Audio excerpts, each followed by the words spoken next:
Erik Ten Hag unhappy with Sancho. Alejandro Garnacho ready, steady to go on and really compete for his position at the Manchester United starting team, as the players are soon returning to training with Erik Ten Hag and preparing for the game against Burnley in the Carabao Cup and the one of the Premier League against Nottingham Forest at Old Trafford. Then lastly, we are going to discuss about Rashford and what he really did yesterday and the new records that set as a United player ever in the World Cup. Welcome to Rokani, not Rokani, United Matters channel. How are you guys and where are you watching us from? First video of the day, and we are talking Erik Ten Hag, we are talking Sancho, Garnacho and Marcus Rashford, plus Southgate, the manager or the national team manager of a team which goes by names of England. Guys, thank you very much for watching in and subscribing. We are left with just 20 subscribers to hit 9,100 subscribers, meaning that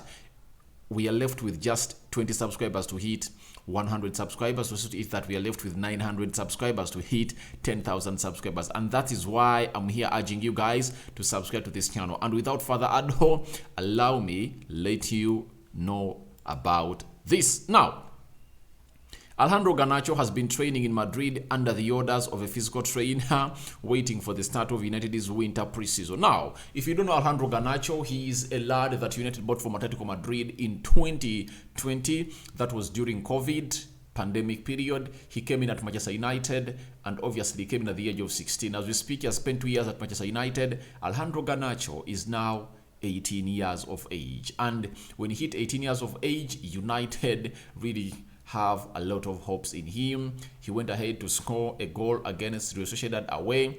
We won 1-0. He put up 2 assists in the game of Shelf at Old Trafford. Then later, he came up through and scored a winner that gave United 3 points away at Craven Cottage. News that was sabotaged by the Ronaldo story that he put up, but obviously that does not downplay the efforts of Alejandro Garnacho. Now, Alejandro Garnacho is working out hard in Madrid. Remember, he's a dual citizen of Spain and Argentina, though he chose to play for the national team of Argentina, and people say he might be that heir to the throne of Lionel Messi at the Argentine national team and obviously and club football. That is Alejandro Garnacho. Now he's training hard. By the time Ten Hag calls them back to start training with United as a whole unit, he wants to be very sharp and very pleasing to the manager, Erik Ten Hag. Erik Ten Hag had problems with the attitude of Alejandro Garnacho. That's why you never saw him take part into the preseason games that we played in Thailand against Liverpool that we won 4-1. That one we won against Melbourne, I think it was 4-1. That of Crystal Palace, it was 3-1, and that of Everton that ended 2-2. And he was only given a chance to play in the game of Rayo Vallecano at Old Trafford, meaning that Erik Ten Hag had seen a lot of potential in this guy, Alejandro Garnacho. Then later he decided to say to it that if at all I give this guy football without him knowing that what he did was wrong and checking out his attitude, then it was going to be something different altogether, and that is what Ten Hag was all about. But I believe Garnacho has now found his right path at United, and I believe he's really going to be one of those players that is going to hit the ground running when the league resumes. Remember, we are not starting off with the Premier League immediately because there is a game we have to play in the Carabao Cup against a side which goes by names of Burnley at Old Trafford. But I believe most of the players will be back, and it will be depending on the manager whether to play them or not, as he wants to give 7 days off to every player that is going to return from the World Cup. Meaning that the available players that will really start that game of Burnley, if at all most of the World Cup players are not yet back, you'll find De Gea in goal. Maybe Lindelof will be available. Maybe Tuanzebe will be available. Which other player is going to be available? Donny van Beek, Scott McTominay, Anton Martial, Jadon Sancho, Alejandro Garnacho, Donny van de Beek. There is Anthony Elanga and very many others. So we might look a little bit weak, but I believe that those players, if they are available, they are 100% fit to go on and play for a team which goes by the names of Manchester United and beat Burnley. But I believe the likes of Eriksen will be back because Denmark, I know they're going to go through. Today they are beating Australia. In the next 9 minutes, the game is starting. They're going to beat Australia. I know that very well. But at the round of 16, I think they might find themselves into a very bad situation because they might face Argentina. And I believe them facing Argentina really exposes them to a knockout. That's it. But Eriksen might come back more early. England, I believe what's going to be hard for them is that game of Senegal. It's not going to be an easy game in the round of 16. So if they get through to the quarterfinals, I believe it's going to be a miracle for them to proceed to the the semi-finals. If at all they really get knocked out of the World Cup at the quarterfinal stage, that means Luke Shaw, Rashford, and Harry Maguire will return, making them available to play against the side which goes by names of Burnley in the Carabao Cup. The same applies to Terry Malacia and Netherlands. I believe for him, even if they go and play the final, he has not played very many games, meaning that the manager can trust him to go on and play the left-back position of United in the Carabao Cup. So Alejandro Garnacho is working hard to come out and convince the manager that please, I'm the right guy to go on and really play into that position. And obviously with the rumors of United going ahead to pursue the services of the Dutch international, that is Cody Gakpo, has scored 3 goals in 3 games at the World Cup.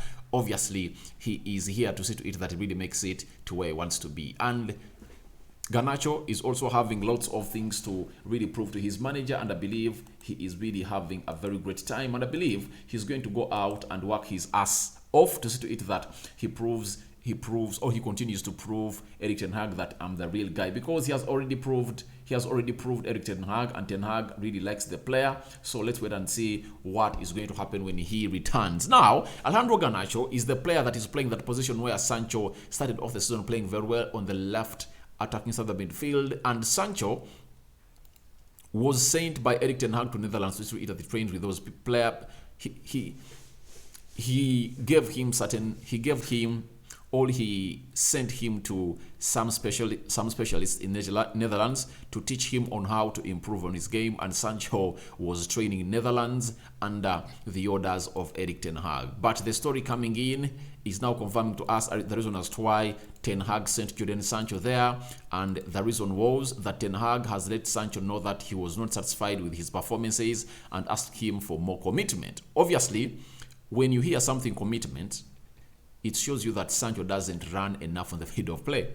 He's reckless, and whenever we lose the ball, he does not track hard. And he's telling him that, please, the modern game of football is all about tracking back. And you saw that game of Man City.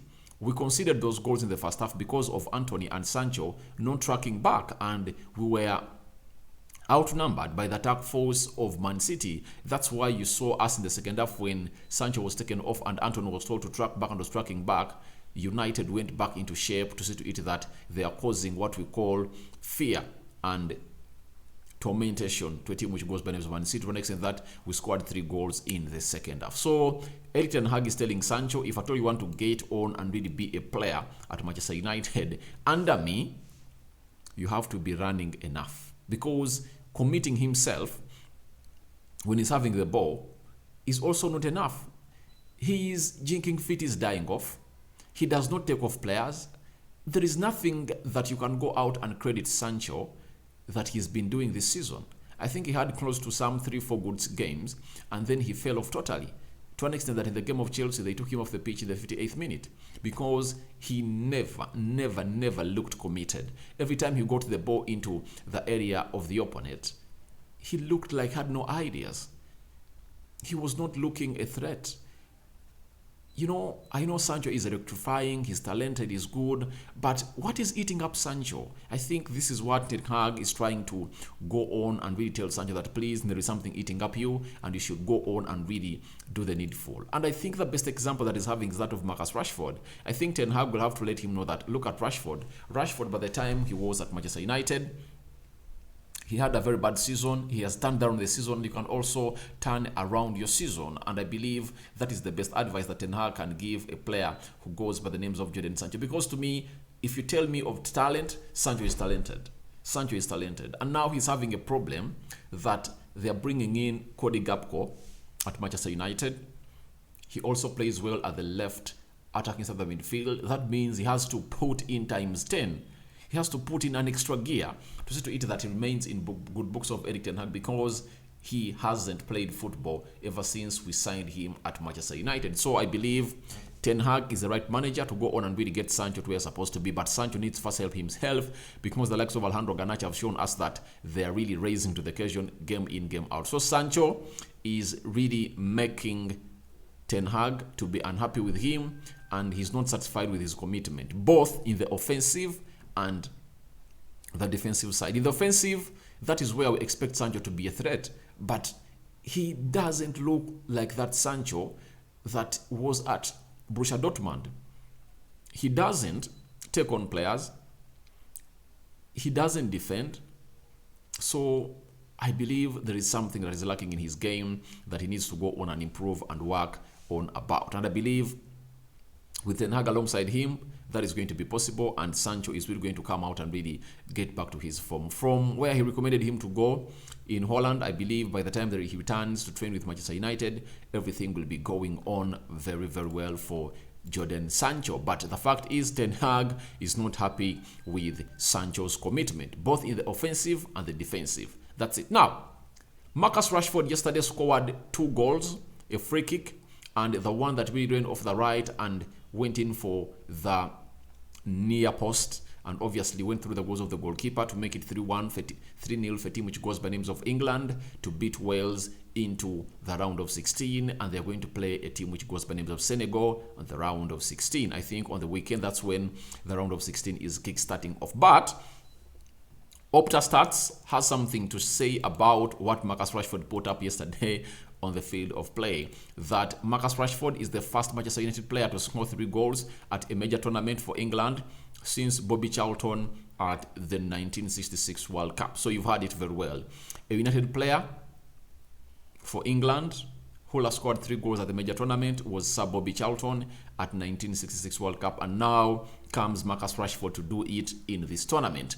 Obviously, that is Marcus Rashford, and he really did something great. Now, let me show you how his game by numbers were against Wales. Rashford went ahead to have 50 touches, 4 ground duels won, 4 shots on target, 3 deep balls completed, 2 goals, and one out of 1 long ball completed. One thing I'll talk about Rashford yesterday is the second goal that Phil Foden scored. Did you see the press? That goal comes due to the fact that Marcus Rashford pressed the player of Wales very well to an extent that he really controlled the ball, and Rashford really put a touch into the ball to find Harry Kane, and Harry Kane found space and laid a very inviting cross on the far post that found the unmarked Phil Foden, and Phil Foden tapped it to the back of the net. So those are all kudos to Erik ten Hag, because Rashford really played very well, and you see how he plays off the right, drifts off the left, and I believe Ten Hag really wants to be having a swift front three. That's why he wants to see all his players comfortable while playing on both flanks and in the middle. So Rashford really did great for Manchester United, and obviously Rashford had the following to say on his free kick. He said, "I wanted one in the first half, but the one in the second was better. Then it's about being calm and executing what to do in training." So he really put in a free kick that really broke the deadlock between England and the team which goes by names of Wales, and obviously it was a very good gesture for the English national team, and they went ahead to score 2 more, and all of those Rashford had a hand in those goals, and I believe that's why he was named the man of the match. Now after that, Gareth Southgate, the manager of England, came out and said it's brilliant for him. He's trained really very well. I have to say he's been impressive since he came back to us. The free kick shows what he's capable of. It is an incredible strike from Marcus Rashford, and he's returning, by the way, after a long time of not playing for England. I think Rashford last played for England when he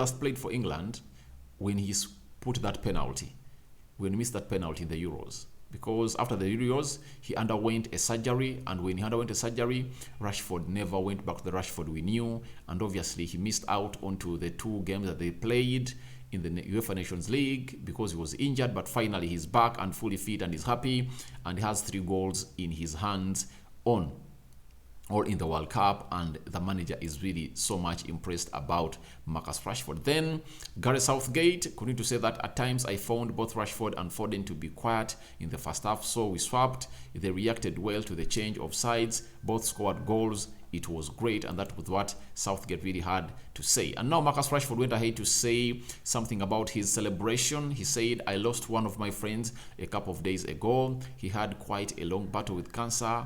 I'm pleased I scored for him. He was a big supporter and a good friend of mine. He was someone who came into my life. That is Marcus Rashford for you down at the World Cup, doing wonders for the English national team. So thank you very much for watching in. What are your reactions for Ten Hag unhappy with Sancho, Garnacho ready, steady, and obviously Rashford on fire again? And there is something I want to show you that I felt like we had missed out on it. This is all about what the United players are doing like at the World Cup. They are really in blistering form, and they are putting in performances that are really A class. Let me show you what the United players are like at the World Cup. Bruno Fernandes, he has 2 goals and 2 assists. Marcus Rashford, he has 3 goals. Luke Shaw, he has 1 assist and has kept 2 clean sheets for his team. Harry Maguire has 1 assist and has kept 2 clean sheets for the team. Casemiro has a goal. Lisandro Martinez, the time he played, he has kept a clean sheet for his national team. So it shows you how good these players of United are, and all flowers have to be given to Erik ten Hag. This guy is 1 in a million. And when you look at his biography, he comes in from a rich family in the Netherlands, but he is working hard to see to it that he makes his own path for his own life and to be remembered as one of the greatest managers that have ever coached the game of football. He came out from the Eredivisie. Very many people were downplaying him, and they really call him as they really refer to him as a manager from the Eredivisie who cannot really manage the Premier League. He lost the first 2 games, but he made a very huge turnaround in the game of Liverpool, and ever since then the rest has been history, and Ten Hag has proven to the haters that please, I'm the man in here for you. So guys, thank you for watching in. Subscribe and hit the notification bell. Then later tell us what you think about this game of football of Ten Hag being unhappy with Sancho, and I hand you over to the Almighty Lord to watch you and watch you over. I sign out for now. See you later, my mate.